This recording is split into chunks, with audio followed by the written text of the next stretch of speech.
மலைப்பாம்பும் மான்குட்டியும்.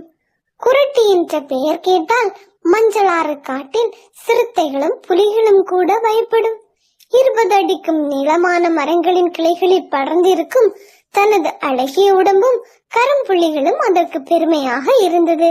கரும்பழுப்பு, பழுப்பு என்ற பல நிறங்களில் மலைப்பாம்புகள் இருக்குமே தவிர இப்படி லட்சணமான கரும்புள்ளிகளுடன் பார்ப்பது ரொம்பவும் அரிது. மலைப்பாம்புகள் பொதுவாக பறவைகள், முயல் போன்ற சிறிய பிராணிகளை பிடித்து உண்ணும். சில சமயம் மான் போன்ற சற்று பெரிய விலங்குகளையும் கூட தாக்கும். ஆனால் குரட்டி சற்று வித்தியாசமானது. காட்டெருமை, கன்று, சிறுத்தை போன்றவற்றை கூட தனது குரட்டி பிடியில் நுறுக்கி எடுத்துவிடும். அதனால் அதற்கு குரட்டி என்று பெயர் வழங்கி வந்தது.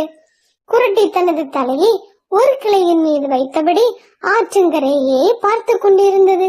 மிரண்டு மிரண்டு ஆற்றங்கரையில் வரும் மிளாமான் குட்டி அதன் கண்ணில் பட்டது. நீண்டு கிடந்த தனது உடலை வேகமாக தன்னை நோக்கி இழுத்தது. அநேகமாக அந்த மான்குட்டி மிகவும் குறுகலாக ஓடும் அந்த ஆற்றை கடந்து வரலாம். அப்படி கடந்து வந்தால் குரட்டி இருக்கும் வழியாகத்தான் வர வேண்டும். அந்த மிளாமான் ஆற்றில் இறங்கியது. குரட்டியில் வாயில் நீர் சுரந்தது. மீதமுள்ள தனது உடலை குரட்டி கிளையில் சுற்றி தனது தலையை மட்டும் தொங்க வைத்தபடி அசையாமல் இருந்தது. பார்வை மட்டும் ஆற்றில் இறங்கிய மான் மீது இருந்தது. ஆற்றில் மான் நீந்தியது.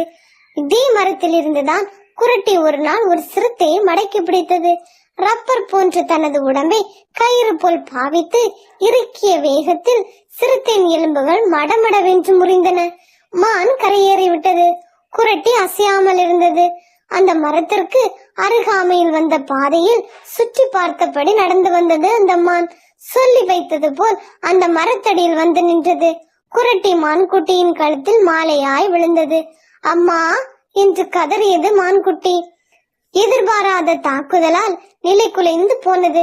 அப்படி இப்படி கூட அசையாமல் நின்றது. குரட்டிக்கு கூட ரொம்ப ஆச்சரியமாகத்தான் இருந்தது. குரட்டி அதன் முகத்தை பார்த்தது பாவமாக இருந்தது. அதற்குள் குரட்டி ரப்பர் போன்ற தனது நீண்ட உடலால் மானை சுற்றியது. மான் தேம்பி தேம்பி அழுதது. அதன் கண்களில் நீர் வழிந்தது. குரட்டி இப்படி திடீர் தாக்குதல் நடத்தும் போது எந்த ஒரு மிருகமும் இதனிடம் தப்பிக்க போராட்டம் நடத்துமே தவிர அப்படி இப்படி அழுது ஆர்ப்பாட்டம் செய்யாது. ஆமாம், ஏன் அழுகிறாய் என்றது குரட்டி. மான் தனது அழுகையை நிறுத்திவிட்டு உறுதியான குரலில் சொன்னது, இப்போது சாவு என்பது எனக்கு நிச்சயமாகிவிட்டது. சாவு முன்னர் அம்மாவின் உயிரை காப்பாற்றிய பெருமையாவது உன்னை சேரும். நீங்கள் மனது வைத்தால் எனக்கு உதவலாம் என்றது. நான் எப்படி உதவ முடியும் என்றது. மொட்டைச்சி அவன் பாறைக்கு சென்று நாவல் பழங்களை எடுத்து என் அம்மாவிற்கு கொடுத்துவிட்டு மீண்டும் இங்கு வந்து சேருகிறேன். பின்னர் உன் இஷ்டப்படி என்னை கொண்டு சாப்பிடு என்றது மான். நீ மீண்டும் என்னிடம் திரும்பி வருவாய் என்பதற்கு என்ன உத்தரவாதம்? நான் சொல்வதில் உனக்கு நம்பிக்கை இல்லை என்றால் நீ என் கூடவே வா. நாவல் பழங்களை என் தாயிடம் சேர்த்ததும் நீ என்னை கொண்டு சாப்பிடு. உன்னை விட்டால் என்னால் பிடிக்க முடியாது. உன் வேகம் என்ன, என் வேகம் என்ன என்றது குரட்டி. என் மீது நம்பிக்கை இல்லை என்றால் நீ என்ன சொல்கிறாயோ அதற்கு நான் கட்டுப்படுகிறேன். நான் உன் உடலை சுற்றியபடியே இருப்பேன். என்னை சுமந்தபடியே செல்ல வேண்டும் என்று சொன்னது குரட்டி. அது அதற்கு ஒப்புக்கொண்டது. சுமந்தபடியே சென்றது மான். மொட்டைச்சி அம்மன் பாறைக்கு சென்றது. நாவல் பழங்களை சேர்த்து கொண்டது.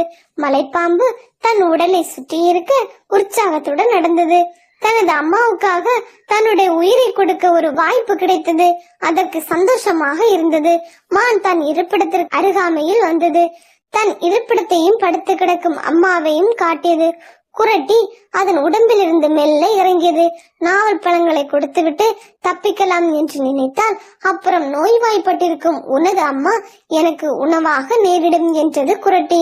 நீ செய்த உதவியை ஒரு நாளும் மறக்க மாட்டேன், என் வார்த்தையை மீற மாட்டேன் என்று சொல்லிவிட்டு துள்ளி ஓடியது மான்குட்டி. குரட்டி மெல்ல ஊர்ந்து மரங்களின் ஊடே மறைந்து கொண்டது. அங்கு அதற்கு பெரிய அதிர்ச்சி காத்திருந்தது.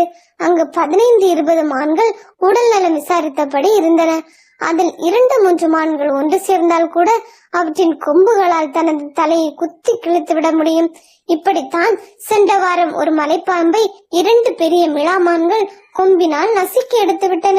அந்த மலைப்பாம்பு அங்கேயே உயிரை விட்டது. பயம் என்றால் என்னவென்று தெரியாத குரட்டிக்கு கூட கொஞ்சம் நடுக்கமாகத்தான் இருந்தது. கையில் கிடைத்ததை விட்டுவிட்டோமோ என்று கூட ஆதங்கமாக இருந்தது. எதற்கும் ஜாக்கிரதையாக இருப்பது நல்லது. குரட்டி பெரிய தனது உடலை வளைத்து நெளித்தபடி மறைவிடம் நோக்கி நகர ஏதோ அரவம் கேட்டது. அதே மான்குட்டி தனியாக வந்தது. என் கடமை முடிந்தது. எனது வார்த்தையை நான் காப்பாற்றி விட்டேன். உனக்கு எனது நன்றி என்று சொன்னவாறு குரட்டியின் முன்னால் வந்து நின்றது மான்குட்டி. குரட்டியின் முரட்டு தோலை மீறி அதன் உடல் புல்லரித்தது. என்னை பற்றியா சொன்னாய் என்றது குரட்டி. இல்லை, எனக்கு உதவி செய்த உன்னை காட்டி கொடுக்க மாட்டேன். உன்னை கொன்று தின போகும் நான் எப்படி உனக்கு உதவியவன் ஆவேன்? நீ சொன்னது சரிதான். ஆனால் நீ உதவாவிட்டால் என் அம்மாவை காப்பாற்ற முடியாது போயிருக்கும். பெற்றோருக்காக தனது உயிரை தருவதை விட பெருமை தரக்கூடிய விஷயம் உலகத்தில் வேறு என்ன இருக்க முடியும்? குரட்டி தனது தலையை மெல்ல உயர்த்தி மான்குட்டியின் கண்களில் வளைந்த கண்ணீரை துடைத்தது. தாய்க்காக தனது உயிரை தர துணிந்த உன்னை வணங்கினாலே எனக்கு பெருமை என்று சொல்லியபடி குரட்டி அதனை உயிரோடு விட்டு சென்றது. மான்குட்டி குரட்டியை ஆச்சரியமாக பார்த்தது. மரக்கிளைகளை தவள அதன் உடம்பின் கரும்புள்ளிகள் வைரமாக மின்னின.